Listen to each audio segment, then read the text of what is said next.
My name is Eden Travers. I buried my father last Thursday, though it felt more like a merger announcement than a memorial. There was no choir, no folded flag, no last words, just a beige conference room at the Hilton downtown, and my sister Miranda flipping through a portfolio like she was closing a deal. When I walked in wearing my dress blues, she didn't even look up. "Oh, you made it," she said without warmth. "Don't tell me you flew in just for this." I didn't answer. I just sat. That's how it's always been her name on the accounts, my name on a uniform. She builds trust funds. I fly over war zones. And yet, as we stood in line at the Lisbon airport the next day, Miranda still found the breath to sneer. "Please tell me you're not wearing that whole soldier get-up on the plane." I adjusted my collar. "It's called a uniform." She smirked. "Well, I hope it comes with a parachute." I didn't flinch, not because it didn't sting, but because I'd stopped expecting anything from her a long time ago. But what neither of us knew then was that 39,000 feet above the Atlantic, her voice would finally go quiet, and mine would be the only one that mattered. The room smelled like stale coffee and copy paper. Dad's attorney, some man named Corrigan I'd never met, adjusted his glasses and cleared his throat like he was announcing quarterly losses, not reading a man's final will. Miranda sat at the head of the table, legs crossed, eyes dry. She wore a charcoal suit sharp enough to cut through sentiment. On the legal pad in front of her, she'd already highlighted key points. I hadn't even unbuttoned my coat. There were no condolences, no stories, not even a photo of him on the table. Just line items and signatures. To Miranda, Travers Corrigan read the primary executor of the estate and recipient of all investment holdings, real estate, and controlling interest in Travers Strategic Trust. Miranda didn't blink. She just nodded once, like a CEO approving a memo. Corrigan continued flipping to the second page. To Eden Travers, he glanced at me, a personal memento. As per Mr. Travers' written instruction, he reached into a small manila envelope and handed me a worn military coin and a single photograph. My father in 1973, standing beside an F-4 Phantom expression unreadable. That was it. No apology, no letter, no explanation, just metal and memory. I slid the coin into my pocket without a word. Miranda leaned back. "Well," she said, stretching slightly, "I suppose it's poetic. You get a token, I get the work."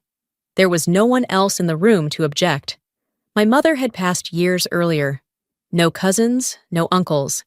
Just the two of us, like always, one with all the power, the other with none of the permission. When we stepped into the hallway, Miranda's heels clicked against the marble floor like punctuation. "You're staying in Lisbon long, just until the morning." She nodded, already pulling out her phone. "Good. I'll book the return ticket. Business class. Same row, different seats." I stopped. "You're booking for both of us. It would look odd if you flew coach. Optics matter." I almost laughed. "You think anyone cares where I sit?" She smiled, but it didn't reach her eyes. "They will, once the press release goes out." And that's when I realized this wasn't a funeral to her. It was branding. She turned to go, but paused. "By the way, don't bring that whole 'I'm the honorable daughter in uniform' thing on the plane. It's not charming." I met her gaze. "I don't need charm, Miranda. I need clearance." She looked at me like I'd just spoken in Morse code, then walked away. In that moment, I didn't feel grief. I felt clarity. She thought she'd won. But the sky has a way of stripping things down to the truth, and we were headed straight into it. The Lisbon airport was humming at 6:00 a.m., all glass and polished stone, and people pretending to be patient. Miranda cut through the check-in line like it was designed for her. She wore black silk oversized sunglasses and the kind of scarf that cost more than a month's pay in uniform. I showed my ID military orders folded neatly in my jacket. The agent glanced at my name, then at hers, then hesitated, like trying to imagine what kind of family we could possibly be. We boarded early Sky Atlantic Flight 219 Lisbon to New York nonstop. Miranda insisted on business class aisle seats opposite each other, said we needed to keep appearances. She slid into 3A and immediately asked for sparkling water. I took 3C and didn't ask for anything. Half an hour into the flight, she leaned over the center divider with a glass in hand and said, "So you're still stationed in Germany, or is it classified now, Ramstein?" I replied simply. She sipped her drink, pretending to be casual. "Dad used to think you'd grow out of it, you know. Out of what, the whole uniform thing." I turned toward the window, even though the view was just sky. She kept going, of course. "It's just, some people enlist to serve. Others join because it's the only place they're told what to do." The jab landed, but I didn't show it. Miranda thrived on the idea that I needed her approval and hated most the fact that I didn't. I pulled out a paperback and started reading. 10 minutes passed. Then she whispered just loud enough to cut through the white noise. "You do know you're not in the will, right? The official one." I didn't look at her. "The clause on psychological fitness. Remember that post-deployment eval from Syria? The one with the 3-month leave." My fingers tightened around the book. She smiled. "I shared it with Dad's legal team, just to protect the family's interests. Don't take it personally." She said it like she was describing a weather report, not a betrayal. At that moment, I realized I'd spent years thinking we were just sisters with distance between us. But Miranda hadn't created distance. She had laid traps, and I had walked into all of them with my eyes closed. That was over now. The altitude was different, and I was finally seeing her clearly. The first jolt came as we crossed into Atlantic airspace, gentle, almost polite, like a warning knock. A few heads lifted. Miranda muttered something about European carriers cutting costs on turbulence control. The captain came on the intercom, calm and clipped. "Ladies and gentlemen, we're hitting a patch of moderate weather. Please remain seated with your seatbelts fastened." Miranda rolled her eyes. "Honestly, Eden, you'd think a major airline could afford smoother skies." I didn't reply. I was already listening not to her, but to the pitch of the engines, the vibration under the soles of my boots, the subtle shift in air pressure. Things only pilots or mechanics tend to notice, and what I noticed wasn't normal. Another jolt, stronger. The lights flickered. A tray clattered to the ground 2 rows back. The hum of casual conversation thinned into nervous silence. Then the smell came.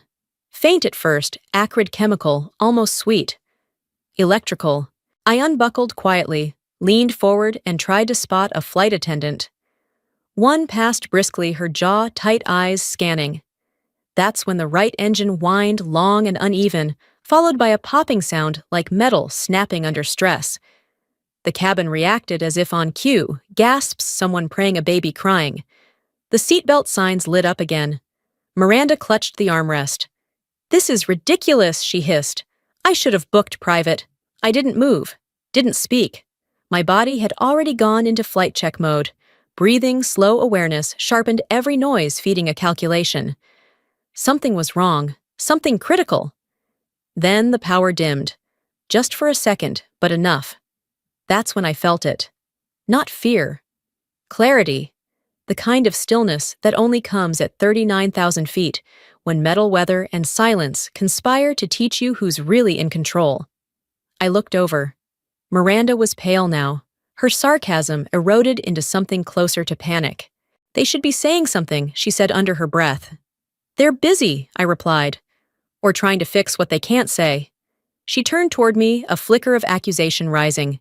"You're military. Can't you do something?" I held her gaze steady and flat. "Not from here. Not yet. But if things got worse, and I knew they would, then my seat number wouldn't matter. Only what I remembered would." Another jolt rocked the cabin, this one sharp, with a metallic groan that made the fuselage feel too thin, too fragile. The lights flickered again.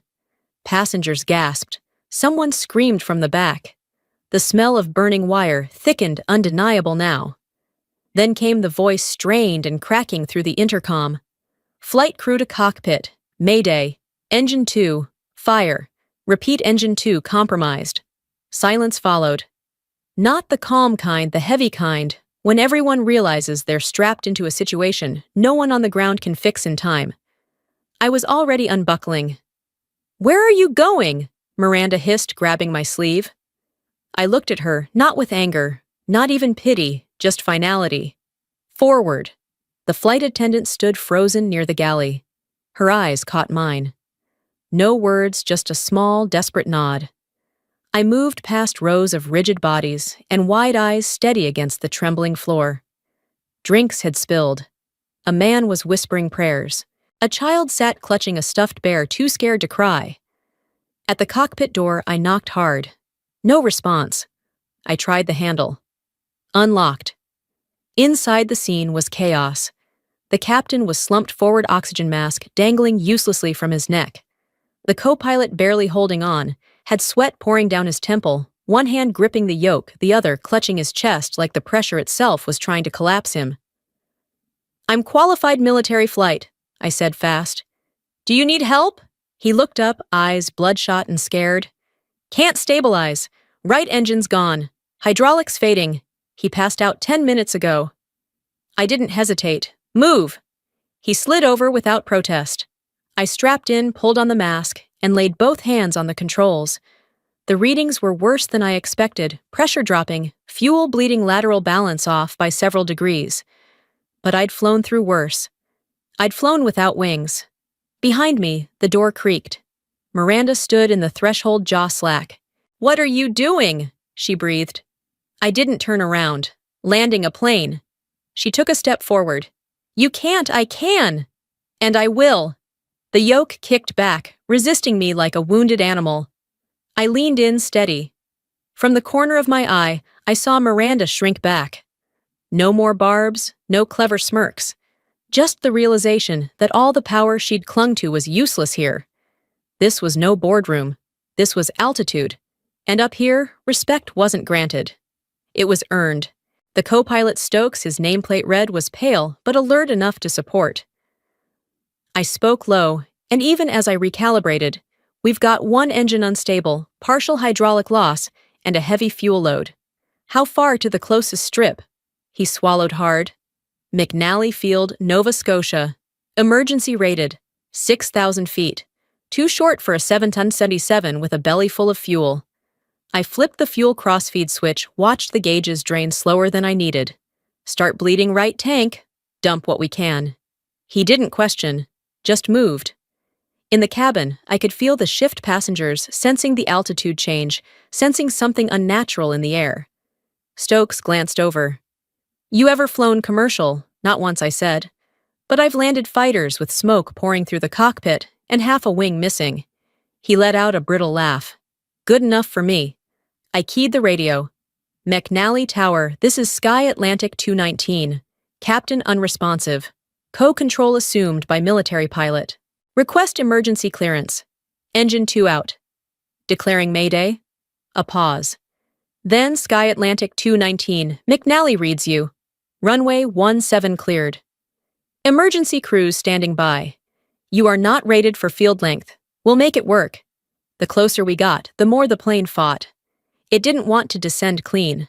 It wanted to limp to drift. Every adjustment was a negotiation. Stokes called out speeds. "We're too hot. I know. We're too heavy. Still flying." We cleared the tree line with a whisper of margin. The runway emerged through mist like a dare. "Gear down," I ordered. Stokes flipped the switch. A pause. Then the satisfying thunk. Locked. I throttled back the one good engine.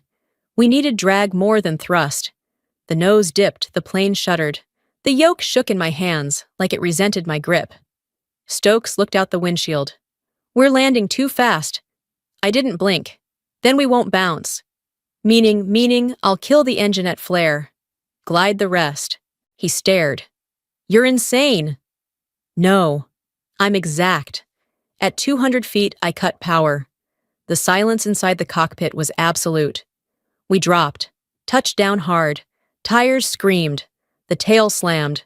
Reverse thrust kicked in. Brakes groaned like something dying beneath us. The trees at the end of the runway grew larger, closer. Stokes was whispering, "Come on, come on." And just before the gravel, we stopped. Not clean, not graceful, but alive. They didn't clap. Not at first. There was too much silence in the cabin, raw, electric, shell-shocked. People breathed like they'd forgotten how. A few wept. One man near the rear sobbed into his hands. The teenage girl beside him held tight to his wrist, as if afraid the plane would still fall. I sat motionless for a moment, hands still gripping the yoke. Stokes reached over, gently peeled them off. "You just saved 300 people," he whispered. "You good?" I nodded once. Then stood. When I stepped out of the cockpit, heads turned. Some passengers stared in disbelief. Others reached for me, whispered thank you's eyes wet. And there in 3A, Miranda stood, frozen, flushed lips, parted hair slightly out of place for the first time in years. "You!" she said aloud, not even trying to lower her voice. "You actually did it." I met her eyes. "Yes." She took a step forward. "You weren't even supposed to be in the cockpit." "No," I said evenly, "but 300 people are breathing because I was." Her mouth opened, but no rebuttal came. The emergency crews swarmed outside fire suppression trucks, paramedics, officers, waving passengers toward the inflatable slides. I helped an older woman to the front. A boy with a toy astronaut shirt saluted me as he passed. Miranda followed me into the jetway, still trying to regain control, not of the plane, but the story. "You can't just take credit," she snapped. "That's not how command structure works." "There are also protocols," I replied coldly, but no one else was flying the damn plane. The media caught wind within hours. Cameras circled the tarmac like vultures. I stayed silent, but Miranda didn't. Or maybe she didn't need to, because someone had filmed her mid-flight, sneering to a flight attendant. "She's not even a real pilot. She's just a toy soldier playing dress-up." The clip went viral before I made it to base housing, and the world for the first time saw Miranda Travers not as a polished investor, but as what I'd always known her to be, cruel in quiet ways. Days later, the investigations began not into the engine failure, but into me, my qualifications, my mental fitness, whether I had overstepped. They didn't ask how many lives were saved. They asked who had given me permission. And I told them the truth. No one. Because I didn't need it. The inquiry room smelled like fluorescent lights and fear of liability. Across from me sat 3 men in suits, 2 women from the FAA, and 1 Air Force liaison, whose eyes told me he didn't want to be there any more than I did. "Why did you assume control without airline clearance?" one asked. "Because the airline wasn't conscious," I replied. Another leaned forward. "You were emotionally stable during the event." "Yes." No flashbacks, intrusive thoughts, delusions of authority. I didn't blink. Just a cockpit with a dying engine and no one flying. They scribbled something down. No one nodded. No one said thank you. Later that week, my lawyer slid a folder across the table. "You were right to be suspicious," he said. "Your sister didn't just sabotage your inheritance. She rewrote the structure. Inside were records forged, clauses, redacted reports, metadata linking her to proxy firms that altered Dad's estate. The wording was surgical, mentally unfit to manage fiduciary continuity, based on a training incident, a concussion I walked off 10 years ago. She used that to disqualify you," he said, "and Dad signed it, except the notary was fake. Retired. Illegally used." I sat still, breathing shallow. "She erased you on paper before you even knew the will was real." I looked at the folder again, at the trail of names and signatures that had kept me locked out of my father's legacy, not by rejection, but by quiet deletion. "Can we take it public?" He smiled. "We can do better." By the end of the month, Miranda's name disappeared from the executive board of Travers Strategic. Internal audits began. The press didn't call it fraud. They called it governance concerns. That's how power falls in America. Not with a crash, but with a silent exit. Some nights I walk the edge of the airstrip alone. No cadets, no chatter. Just the desert wind and the hum of metal cooling under stars. I carry the patch from my first flight suit in my jacket pocket. Frayed edges stained, nearly torn in half. It flew with me through war zones, through failures, through the day I landed that 777 with 1 engine and 300 silent prayers. I never sewed it onto anything new. I just hold it, because it reminds me of who I was when no one was watching, when no one believed, when all I had was instinct and discipline, and the silence between turbulence. That silence taught me more than medals ever could. Not all victories make noise. Sometimes the greatest revenge is standing on solid ground, while the people who tried to erase you pretend not to notice you've rebuilt everything they thought they destroyed. Miranda never apologized. Not really. But she withdrew her claims. Quietly, legally, entirely. And her daughter calls me ma'am now, not because of blood, but because I earned it. Up there above the clouds, I learned the sky doesn't care about your last name. Only if you can hold the yoke steady when it matters most.